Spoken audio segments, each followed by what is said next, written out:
아까 말한 그 복이 눈앞에 임하지 않으면, 만져지지 않으면, 더뎌지면, 교회에서는 기도하면 복 받아야 되는데, 복을 빌어주면 복 받아야 되는데, 복이 빨리 안 이루어지면은 이제 시험 들고 낙심하고 교회를 왜 다니는지 모르고 이런 믿음 없는 일들도 나타나게 됩니다. 그러나 오늘 우리는 그걸 극복하기 원합니다. 오늘 이스라엘 백성들이 사실은 그러했어요. 애굽에서 나왔어요. 그렇죠? 그랬는데 물 없다고 3일 만에 불평했지요. 지난 시간에 불평했어요. 그런데 3일 만에 어디로 인도됐는지를 봤죠. 네, 놀라운 일이 일어났습니다. 오아시스로 다 갔어요. 그리고 쓴물이 단물되는 것도 경험해서 야, 이거 하나님이 놀라우신 분이다라는 것을 경험해 가는 일을 했습니다. 오늘 1절 말씀에 보면은 그렇게 되어 있어요. 시간적으로 엘림을 떠나고 장소적으로는 엘림을 떠나고 둘째 달 애굽에서 나온 지 15일, 한 달이 지났습니다. 한 달이 지났는데 그럼 과연 어떻게 됐을까? 하나님은 광야로 인도해 갔지만 애굽에서 나올 때 목적지를 정해 두셨어요. 목적지는 어디였냐면 가나안 땅이었어요. 그 가나안 땅은 어떤 땅이었냐면 젖과 꿀이 흐르는 땅이었습니다. 하나님이 예비하신 그 땅으로 나아가는 과정 속에 있는데 그러면 아직 목적지에 가지 않았으니까 그 과정 가운데 하나님을 조금 더 기다리고 신뢰해야 되는 것이 하나님이 부르심을 받은 백성들이 해야 될 일이었는데 그러나 오늘 본문에는 원망이라는 단어가 생각보다 많이 나오고 있습니다. 광야에 가서 왜 원망을 하게 되는지 사실은 저도 이해가 되지 않았어요. 교회 다니는 사람들에 대한 이 신앙생활, 한마디로 교회 생활이죠. 교회 생활을 잘 몰랐을 때 그리고 처음 딱 왔을 때 교회라는 곳에 대한 이미지, 그러니까 안 믿다가 온 사람, 모태신앙이나 신앙을 오래 한 사람들은 잘 모르는데 그 믿지 않는 사람들의 입장에서 교회를 바라보는 그 이미지와 그 생각들이 있거든요. 그런데 그것이 처음 성경을 봤을 때도 마찬가지예요. 이스라엘 백성 그러면 딱 떠오르는 이미지도 마찬가지였어요. 어떤 거냐면 그들은 그냥 천사와도 같고 불평할지도 모르고 그냥 늘 착하고 바보 같고 늘 손해보면서도 좋은 말만 해주는 뭐 그런 이미지, 원망도 다툼도 없는 그런 거라고 생각을 합니다. 세상 사람들도 사실은 그래요. 그래서 똑같이 불평하고 불만하면 믿지 않는 사람들이 교회 다니는 사람 보고 교회 다니는 사람이 왜 그래 뭐 이런 말을 하는 거랑 마찬가지인데 오늘 본문을 보면서 저도 사실 그런 생각을 좀 했어요. 야, 이스라엘 백성들이 구원을 받았으면 그 구원의 감격이 계속 갈 것 같았어요. 그 광야에서 40년을 보내는데 지금 한 달 됐으니까 한 달이면은 그래도 그 감격이 되살아나서 잠시 뭐 물이 없더라도 잠시 먹을 것이 없더라도 구원의 감격이 워낙에 크니까 그렇죠? 그래서 막 그 기쁨이 넘칠 때는 오히려 굶어도 됩니다. 하나님 감사합니다. 이럴 줄 알았어요. 왜 연인들이 사랑할 때는 먹지 않아도 행복한 거 있잖아요. 일주일이건 뭐 20일이건 같이 있으면 행복하다. 21일 때는 이제 난 배고파서 널 떠나겠다 이렇게 하겠지만 보통은 같이 있으면 행복하고 그 구원의 감격이 오래 갈 것 같았어요. 저도 그랬는데 오늘 본문을 보니까는 바로 갑자기 이런 거. 이게 뭐지? 처음에는 이해가 잘 안 되더라고요. 그러면서 야, 불평하고 원망하고 이제 나중에 되니까 알았어요. 나도 그렇더라.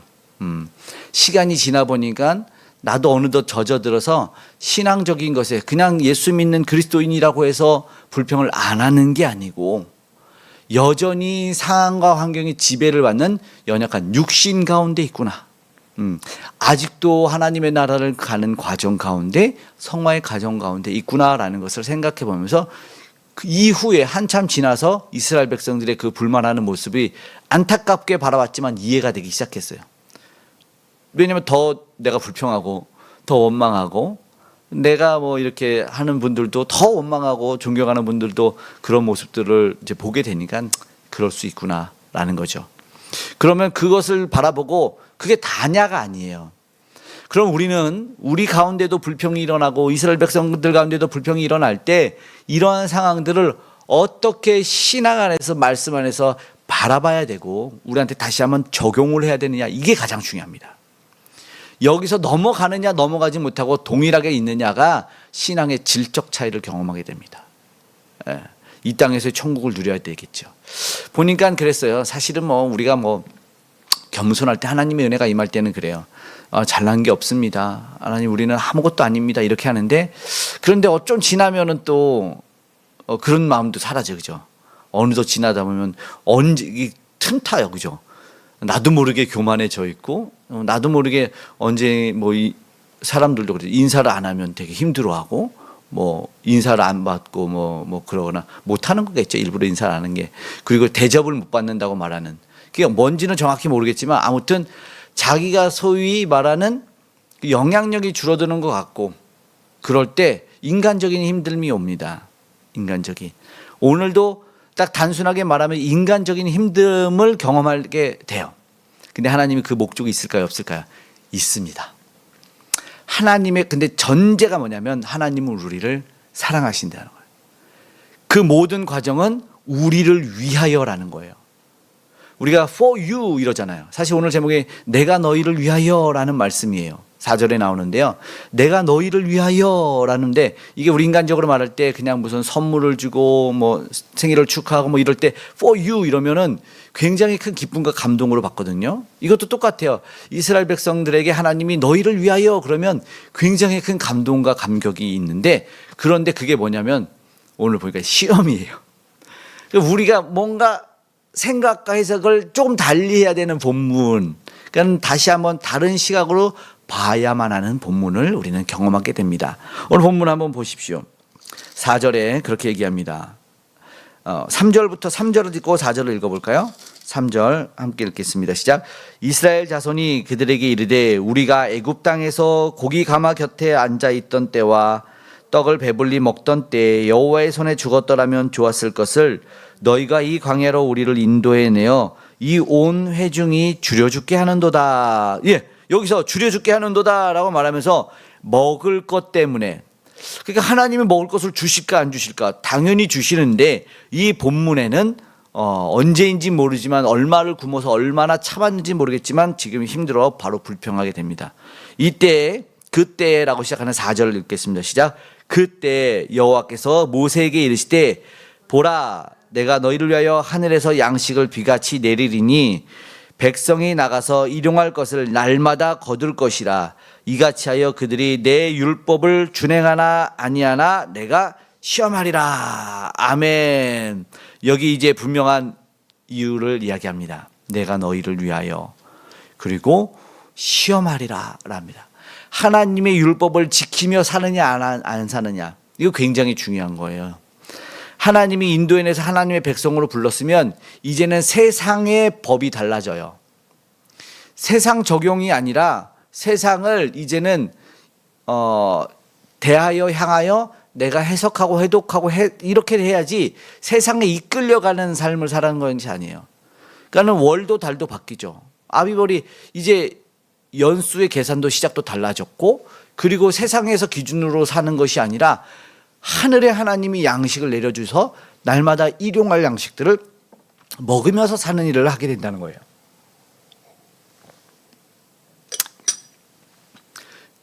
완전히 달라졌어요.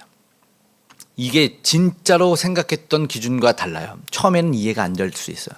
도대체 무슨 말이냐. 우리가 하나님이 구원해서 왔으면 세상에 있는 것이 더 풍성해져야 되지 않느냐. 아닐 수 있어요. 믿음이 좋고 신앙이 좋은 사람들이 너무나 신실하신 분들의 삶을 바라보면 어쩌면 세상적 기준으로는 안 채워지고 오히려 점점 더 고갈되고 말라가는 것을 우리가 볼 때가 있어요. 그런데 부인할 수 없는 하나는 영적인 풍성함은 못 따라갑니다. 그것이 분명히 있다는 거예요. 이때 우리는 하나님이 그를 사랑하는 것은 동일하고 변함이 없다라는 거예요. 그러니까 판단하는 사람은 그 사람의 신앙 가운데 판단하는 거 아니겠습니까? 그렇죠. 그러니까 내가 있는 잣대가 있는데 그걸로 딱 됐을 때 짧고 길다를 되는 것이지 성경의 기준으로 보고 하늘의 기준으로 볼 때는 절대 누가 누구를 욕할 수가 없어요. 복을 받았네 저주를 받았네 우리 입으로는 마음껏 할 수 있지만 그러나 하나님의 법으로는 전혀 다르다는 거죠. 그러니까 우리는 이게 알아져야 돼요. 그렇지 않으면은 달라요. 아까 말했죠. 우리는 막 가만히 있으면 교만해지는 거예요. 왜냐하면 내 기준, 내 잣대가 점점 적용이 되는 거거든요. 그런데 그렇지 않습니다. 보니까 점점 더 하나님을 알아갈 때 우리는 진짜 잘난 게 없더라고요. 내가 한 게 없더라고요. 그런데 원망과 불평, 아까 볼 때 그들이 이해가 안 된다 그랬는데 이제는 그들에게 말하지 못하는 이유는 내가 더 원망하고 불평하고 있는 모습이 있었기 때문에 그래요. 그러니까 하나님의 은혜가 떨어지고 멀어지고 말씀이 멀어지면은 우리는 극악무도한 죄인일 수밖에 없는 거예요. 그거를 날마다 경험하고 깨달아가는 것이죠. 그냥 하나님 안에서 말씀의 은혜의 방편에 계속 머무르려고 노력해야 되는 거예요. 그랬어요. 그래야죠. 그러지 않을 때 우리는 원초적인 이 죄인의 습성 안에 불만이 쏟아져 나오는 거예요. 특별히 뭐예요? 먹을 거잖아요. 우리 먹을 거 민감해요? 안 민감해요? 안 민감해요? 안 민감하다는 분들도 계시는데 먹을 거 안 주면 이제 화내고, 우리나라에는 뭐 그런 말도 있어요. 먹을 때는 개도 안 건드린다. 뭐 그런 말도 있죠. 먹는 거에 민감해요. 그러니까 인사할 때 밥을 물어봐요, 안 물어봐요? 물어봐요. 꼭 물어봐요. 예. 그리고 뭐 하고 잘 뭐 지내셨어요? 그리고 식사하셨어요가 나와요. 예. 또 뭐 형님들도 그러잖아요. 식사하셨습니까? 맨날 밥 못 먹고 밥 많이 먹게 생겼는데 또 물어봐. 식사했냐고. 이게 이제 우리의 어쩌면 못 먹었던 한 아니면 그 기본적인 것도 못했던 그 한적인 것 때문에 그것이 인사가 되지 않았을까. 그렇지만 이 뭐 이해되기도 하고 이해되지 않는 부분도 있어요. 정말 우리가 구해야 되고 추구해야 될 것이 무엇인가. 물론 당연히 먹는 거는 중요하기 때문에 생명을 뭐 안 중요하다고 말하면 안 되죠. 생명이 끊기고 유지할 수 있는 게 음식이 있어야 되기 때문에 그렇죠. 근데 거기에 너무 집착하다 보면 그러면 좀 문제가 되기도 하지만, 그러나 하나님이 이야기에서 우리에게 알려주시고자 하는 것은 뭐냐면 그 단지 먹을 것 아니면 그것도 당연히 하나님이 책임져 주시는, 내가 너희를 위하여 그것 준비를 안 했겠냐라는 것이죠. 그런데 아까 그랬어요. 하나님의 뭐요? 하나님의 4절에 율법을 준행하나. 그러니까 하나님의 법대로 살아가서, 그러니까 세상적 기준이 그게 이거죠. 세상적 기준은 토양에 비료를 주고 거름을 주고 뭘 해서 심고 파종해서 거두고 뭐 해라. 근데 하나님의 법은 그러나 너 열심히 거둬서 정말 풍성한 걸 했지? 그럼 그 처음 건 하나님께 드려라. 왜? 동일한 것 같은데 달라. 그리고 너희 막 있지? 밭에 모퉁이는 내버려둬라. 그리고 너희가 밀을 거두다가 나달이 떨어지지 절대 줍지 말아라. 예. 우리나라도 그런 법이 있죠. 그러니까 음식보다 중요한 생명 존중의 법이 있어서 그게 어떤 법으로 적용이 됩니까? 까치밥법이라는 게 있잖아요. 우리나라에도 까치밥. 다 따지 않는 것 보면서. 근데 펄봉 여사가 우리나라에 왔을 때 그 이야기 했대잖아요. 너무 기독교적인 민족 같다. 성경에 나오는 대로의 삶을 살고 있는 민족이다.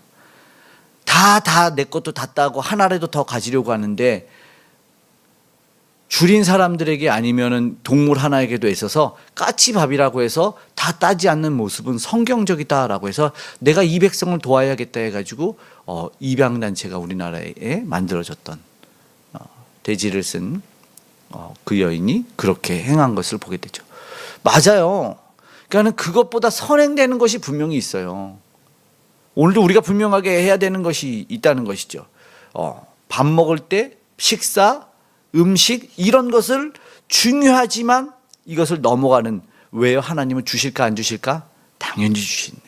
그러니까 결국 문제는 뭐냐면 밥이 있고 없고의 문제가 아니라 믿음이 있고 없고의 문제예요. 그 안에 하나님이 있고 없고의 문제. 하나님은 당연히 주시죠.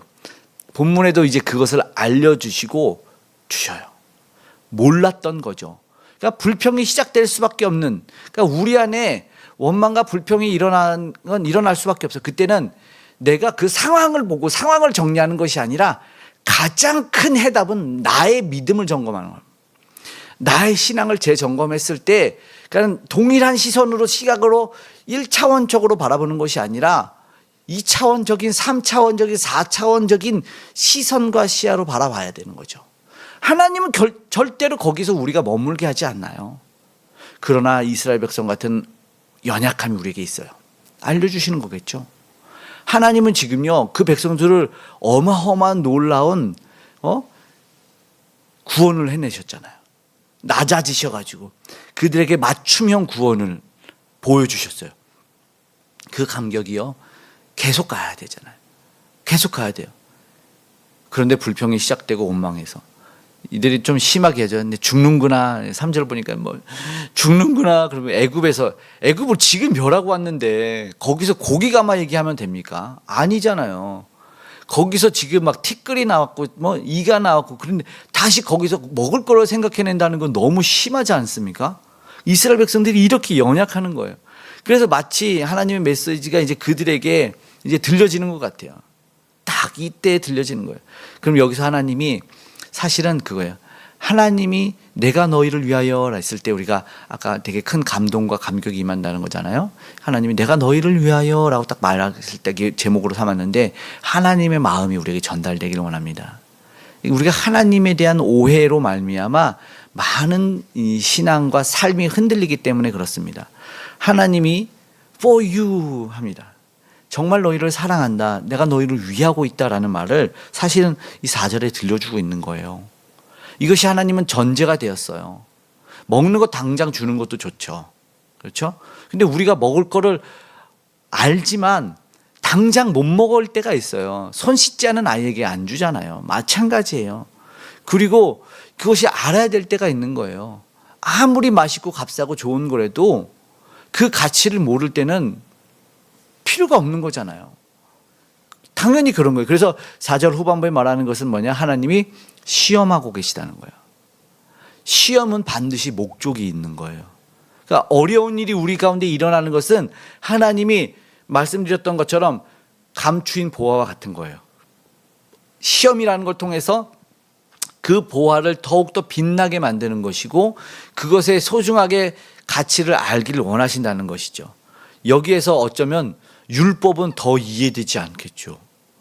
하나님은 이제 백성이니까 하나님의 나라의 관점이라는 걸로 성경을 볼 때도 있는데 하나님 나라의 개념으로 볼 때 율법은 반드시 필요했던 거예요. 하나님의 백성들이 그 율법을 가져야지만 백성으로서의 살아가는 거죠. 대한민국 헌법 제정한 날을 우리가 제헌절이라고 해가지고 7월 17일 이야기하는데 대한민국의 헌법이 제정되는 것이 우리나라의 백성, 자유민주주의 공화국의 선포였거든요. 그러니까 법이 없으면 안 되는 거랑 마찬가지로 이스라엘 백성도 하나님의 백성으로 살려면 법이 있는데 당연히 율법을 줘야 돼요. 그럼 그 법을 줬을 때 지키라고 준 거예요, 안 지켜요? 당연히 지키라고 준 거죠.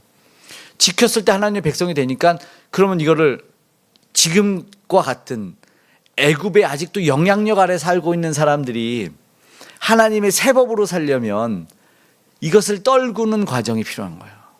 이게 바로 하나님의 시험이라는 것이죠.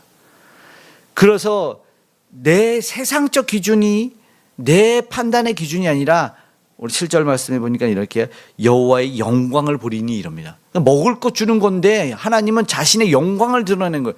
그건 뭐예요? 하나님이 어떠한 분이라는 거예요. 그러니까 결국은 아까 말한 하나님을 몰랐던 거예요. 하나님이 어떠한 분이신지를 몰라요. 그래서 이 구름 속의 영광을 10절에도 맞아. 광야를 보는데 그 광야에서 하나님의 영광이 드러나는 거. 바로 그거예요. 바로 하나님은 거기서 하나님의 영광을 보기를 원하셨고 하나님을 알아가는 걸 원하셨어요. 마지막에 읽었던 12절의 말씀을 한 번만 더 읽어볼까요? 오늘 본문 12절에 그렇게 얘기하죠. 함께 읽겠습니다. 내가 이스라엘 자손의 원망함을 들었노라. 그들에게 말하여 이르기를 너희가 해질 때에는 고기를 먹고 아침에는 떡으로 배부르니 내가 여호와 너희 하나님인 줄을 알리라 하라 하시니라. 아멘. 하나님을 알아. 지금 그러니까 우리는 육신의 음식을 넘어선 하나님이 무엇을 얘기하고 있는지를 들어야 되는 것이죠. 하나님에 대한 원망, 모세에게 한 원망이 아니라 하나님은 하나님에 대한 원망이라고 8절에 얘기를 했거든요. 모세한테 당연히 보이니까 인간에게 했지만 그러나 그걸 통해서 하나님은 원망이고 그리고 그들이 왜 원망했는지에 대해서 알기 때문에 18절에 솔직히 너희 원망 왜 했는지 안다. 너희가 진짜로 그 원망을 왜 했는지 아니까 한번 나와서 하나님에게 나와서 너희들이 그 영광을 보고 목도에서 만져보길 원하라. 하나님은 자신을 알려주는 것을 기뻐하신 거죠. 하나님이 이 땅에 오셔서 안 하셔도 되는데 이 임마누엘 사건이 사실은 출애굽에 일어난 거 아닙니까? 내 백성의 고통을 보고 내가 들었다. 3장에서 이야기를 하시면서 그래서 내가 저들을 구원해 내시겠다. 그건 하나님이 자신의 언약에 근거한 자기 계시와 이 땅에 오시는 강림 사건을 얘기하는 거예요. 하나님이 이 땅에 오셔서 자기의 백성들에게 자신을 드러내시죠. 성경도 이게 하나님이 우리에게 알려주신 계시예요. 하나님이 자신을 알려주시지 않으면 우리는 하나님을 알 방법이 없어요. 사실은 하나님은 오늘 우리에게 자신을 알려주셨어요. 얼마나 크고 놀라운 일인지 모릅니다. 왜냐하면 하나님을 알지 모르고 하나님을 모르고 살아가던 백성들에게 하나님이 딱 등장하는 순간은 달라지는 거예요. 그냥 우리는 이제 교회 안에 있으니까 잘 이해되지 모르지만 이해 안 하지 모르지만 세상만 봐도 그렇습니다. 한 치 앞도 모르는 사람들이 어떤 일을 하죠? 정말 중요한 문제 앞에 불안해요. 왜? 영적인 존재잖아요. 불안하니까 뭐예요? 점 봐요. 오늘의 운세를 찾고 그리고 신을 부르잖아요. 잡신들을 불러서 그 불안한 자신의 미래에 대한 책임과 거기에 대한 해답을 얻으려고 하는 거예요. 그러니까 하나님이 없어도 해요. 우리는 사실은 하나님이 알려주셨으니까 우리는 굉장히 은혜와 복 가운데 살고 있다는 것을 깨달아야 된다는 것이죠. 하나님은 분명히 구원의 계획을 허락하셨고 그것을 이제 인도해서 실행하셨다는 것을 보게 되는 것이죠. 하나님 모르고 살던 백성이 하나님을 알아갔을 때는 이루 말할 수 없는 놀라운 은혜와 그 사실 기쁨의 감격이죠. 이제 무슨 방법이요? 하나님의 방법대로만 살아가면 되는 거예요. 하나님은 그래서 그것들을 알려주시는 거예요.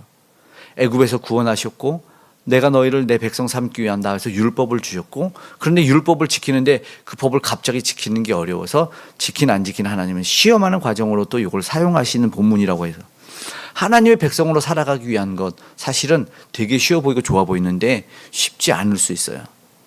왜냐하면 세상적 기준으로 대입하면 그럼 불가능할 수도 있는 거예요. 그래서 이 생각과 삶과 모든 것이 바뀌는 과정이 있어요. 이때 열이 날 수도 있어요. 힘이 들 수도 있어요. 교체하는 과정이 사실은 굉장히 힘들 수도 있어요. 끊임없이 교체 과정을 겪어가야 될 수도 있어요.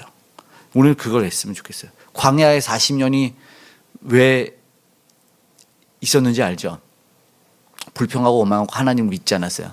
하나님은 왜 40년이나 그 백성들을 광야에서 돌리셔야 했을까? 짧은 것 같아요? 긴 것 같아요? 긴 것 같아요? 정말 길어요? 그런데 50, 60, 70대고 아주 연세가 많으신 분들, 변하지 않으신 분들 있죠. 어쩌면 40년도 짧을 수 있어요. 40년은 벌주기하고 힘들게 하는 시간이 아니라 인생이 변화시켜서 하나님을 신뢰하고 의지하고 의뢰할 수 있는 끝까지 하나님을 붙들림 받은 그 세월이에요. 신발이 부르트지 않고 신발이 해지지 않고 옷이 해지지 않는 그 광야 40년 하나님은 경험하게 하시고 그 후에 진짜의 삶을 살 수 있도록 하셨다는 것이죠. 자신들이 변화되는 스스로의 생각과 모든 삶의 패턴이 변화되는 것을 원하셨어요. 불신을 떨구는 시간. 오늘 우리가 힘든 과정을 겪고 있는 분들이 있다면 우리가 그렇게 생각했으면 좋겠어요. 하나님이 내가 아직 연약한 부분 믿지 못하는 불신을 하나님이 오늘도 내게서 떨궈내 주시는구나. 그냥 이거 떼어낼 때 좀 아플 수 있다. 힘들 수 있고 눈물도 날 수 있다. 그럼 하나님이 그 은혜의 작업을 해주시고겠다. 누구를 위하여? 나를 위하여. 사랑하기 때문에 그 작업을 해요. 당연하죠. 내 자녀에게 기생충이 붙어있고 거머리가 있으면 아파도 떼어내는 거예요. 그거예요. 우리를 죽이고 병들게 하는 것이 있으면 하나님은 떼어내는 작업을 하신다. 근데 이것도 사실은 광야 40년도 최소한일 수 있어요. 저를 보니까 그렇습니다. 더 오래 걸려야 될 때가 많아요. 어떤 부분에 있어서는. 아직도 됐다 싶으면 또 그걸로 쓰러지고 요 정도는 됐겠지 하면 또 흔들리는 그런 모습들이 있어요. 하나님이 어떠한 분이신지를 보는 시간, 하나님의 마음을 다시 한번 알아가는 시간, 우리는 그것들을 경험하는 시간이 되기를 원합니다. 하나님은 우리를 구원하셨고 홀로 그 영광을 우리에게 드러내 보여주셨어요. 우리는 그전에는 몰랐어요. 하나님이 어떠한 분인지는. 오늘 우리는 말씀 안에 생각해야 됩니다. 하나님이 우리를 향한 생각. 우리 잘 아는 요한복음 3장 16절에 뭐라고 말하죠? 하나님이 세상을 이처럼 사랑하사 독생자를 주셨으니 이는 그를 믿는 자마다 멸망하지 않고 영생을 얻게 하려 하심이라. 그 말이 무슨 말입니까? 하나님이 심판에서 건지시고 우리를 결코 죽거나 힘들거나 어렵게 하려는 분이 아니다라는 거예요. 근데 이거를 오해하면 안 된다는 거죠. 결국은 영생을 주시기 위해서 가장 행복한, 가장 복된 삶을 살게 하는 것이죠. 근데 거기에는요, 우리의 공로가 있을까요? 절대 없어요. 절대 없더라고요. 우리의 공로가 있다고 말하는 것은 다 가짜입니다. 그러니까는 막 이렇게 살면 안 되냐고 촉구할 수 있어요. 예? 이렇게 살면 안 되죠. 더 열심히 살아야죠. 하나님께 더 나와서 찬양하고 예배하고 하나님을 더 섬겨야죠. 이렇게 얘기할 수 있어요. 근데 그 믿음 안에 감사의 고백을 더 표현해보자는 그 안의 취지지, 그렇지 않으면 우리는 구원받지 못합니다. 이렇게 해서 협박하면 안 돼요. 우리는 아무 공로 없습니다. 거저 주신 거예요. 거저 주신 은혜를 받아 누려야 됩니다. 그래서 하나님이 알려주시는 것이 뭐예요? 이 상황을 딱 보시고 상황과 환경에 흔들리지 말아라. 아멘. 한 달이 지났어요. 보세요. 출애굽해서 한 달이 지났는데 여기 바로 오기 전에 광야에서 먹을 것이 떨어졌을 때 물이 떨어졌죠. 물이 3일 동안 떨어졌어요. 쓴물이었어요. 단물로 나무 조각 던졌더니 변했어요. 그랬는데 이 상황과 환경에 다 흔들렸어요. 그리고 나서 온 곳이 엘림이라는 어디였어요? 바로 전에 봤죠. 오늘 1절에도 나오는 엘림이 어디였어요? 오아시스였어요. 오아시스. 종려나무 70그루와 12우물 있는 오아시스. 그러면 우리의 생각에는 와, 여기가 좋사오니하고 주님과 있는 그 기쁨 가운데 변화산에서 내려가기 싫다고 말한 베드로처럼 그냥 여기서 머물러 살면 안 됩니까? 라고 말해야 되잖아요. 그랬는데 또 이동을 시키죠. 이게 우리가 생각해야 돼요. 꼭 생각해야 돼요. 하나님은 오아시스 같은 곳에서 우리를 이동시킨다는 거예요. 우리의 생각 가운데는 하나님 여기 좋은데 그냥 나 여기 머물면 안 됩니까? 근데 왜요? 거기가 끝이 아니에요. 그건 단지 경험하게 하는 거예요. 하나님은 우리를 이동시켰어요. 정말 사랑하면 이동시키는 거예요. 머물게 하는 게 아니에요. 우리는 끊임없이 나아가는 거예요. 그리고 얘기해 주죠. 갈 길이 아직 멀다. 그러나 거기서 맛을 보여주는 거예요. 이런 일이 있을 거야. 이런 놀라운 오아시스가 너의 인생의 삶에 펼쳐질 거다. 갈 길 멀자. 신뢰하고 나아가자. 이런다는 것이죠. 그러니까 결국 그 상황에 흔들리고 그 환경에 흔들릴 수밖에 없는 인간 보고 그 상황과 환경에 흔들리지 않는 우리를 바라봐라 라는 것이죠. 결국 우리한테 어떠한 일이 일어나요? 리셋시키기도 하고 재조명시키기도 하는 일이라는 것이죠. 그러니까는 이 3절의 마음에 그들이 보여요. 이 너무 몹쓸 마음 아니겠어요? 저는 이 말씀을 딱 보면 이 몹쓸 마음을 치워버리게 하여 주시옵소서 이런 기도가 나요. 몹쓸 마음이잖아요. 애굽 땅에서 고기 가마에서 배불리 먹었대.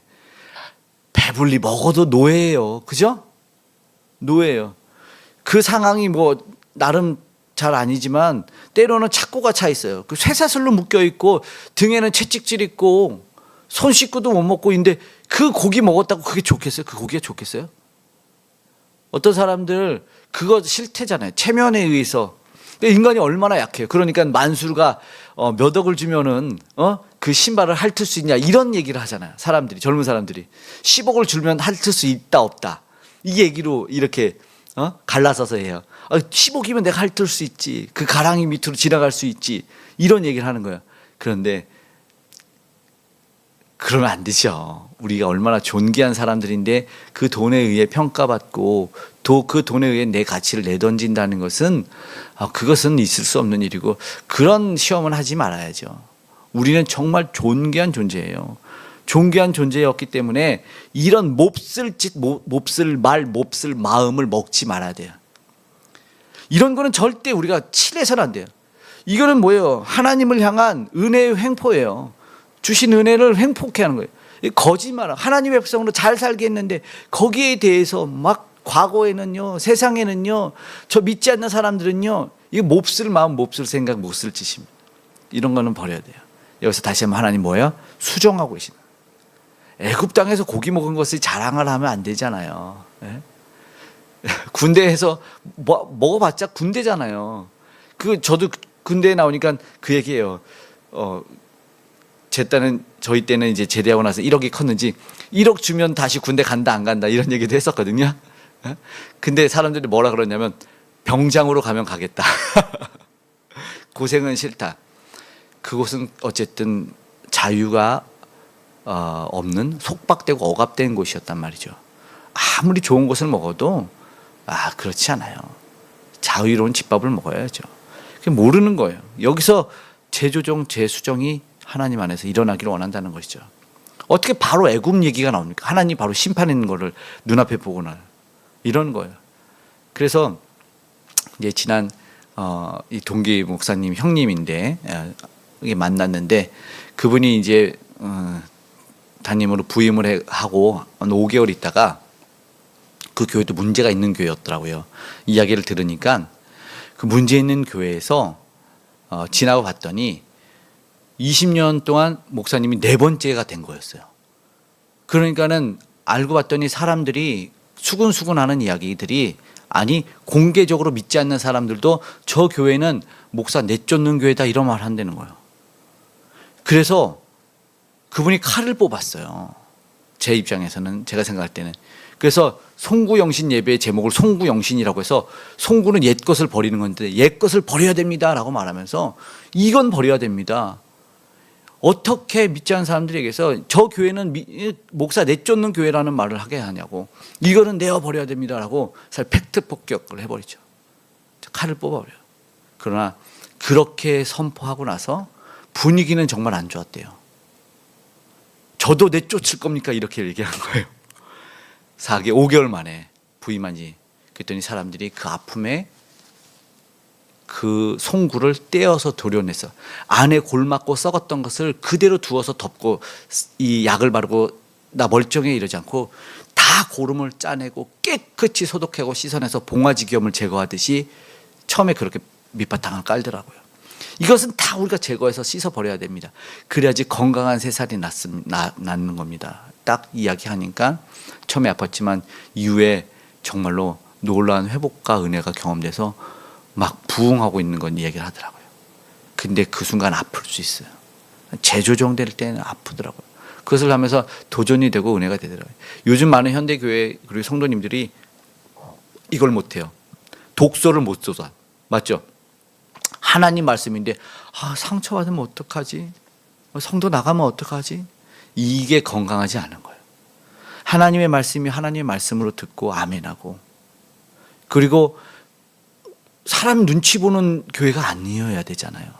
아까 말한 하나님의 법이 인도되어지는 하나님에게 이끌려가는 교회를 우리는 만들고 그런 교회들이 다 교회가 되게 해달라고 해야죠. 세상에 사람들이 주인이 돼가지고 막 내쫓고 싸우고 이런 교회 여전히 있잖아요. 하나님이 다스리고 운행하는 하나님이 보내셨다면 하나님에게 더 맡기고 기도하고 하나님이 원치 않으면 누구든 내려놓을 수 있는 그런 교회들이 만들어져야 된다고 생각을 합니다. 그렇지 않을 때는 하나님이 없는 이름만 교회라는 것이죠. 우리는 구습을 버려야 돼요. 교회는요, 믿음의 백성들에게는 무슨 법이요? 하나님의 법. 여기서 다시 한번 하나님의 법을 주시는 이유는 우리를 사랑해서예요. 내 백성 삼으신다는 것이죠. 그러나 우리가 이제 혼란은 오죠. 세상에 살고 있기 때문에 세상의 법이 오늘도 우리 가운데 걸려 있잖아요. 그래서 우리가 힘들 때도 있어요, 사실은. 그러나 어쩔 때는 정말 막 진짜 힘들 때는 대치될 때 이걸 해야 되냐 안 해야 되냐 정말 지혜가 필요할 때도 솔직히 있습니다. 그러나 가장 중요한 선제되는 것은 바로 그때도 하나님 보고 계시고 그 마음의 중심을 보고 계신다는 겁니다.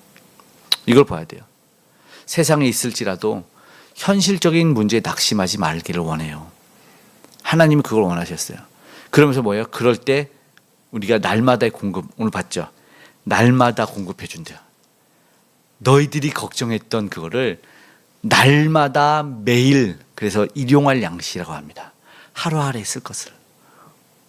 우리가 신앙 고백할 때도 그렇잖아요. 주기도문도 우리 예수님이 그렇게 알려줬지 않습니까? 일용할 양식을 구하라고요. 데일리 브레드. 이거는 음식뿐만 아니라 하나님의 공급이라는 먼저 전제가 있어요. 하나님의 공급이. 그러니까 우리는 1년 전에 은혜 받은 걸로 살아가는 게 아니고 10년 전 거 이렇게 살아가는 게 아니고 지금 하나님이 내게 주시는 공급함으로 살아가는 거예요. 예.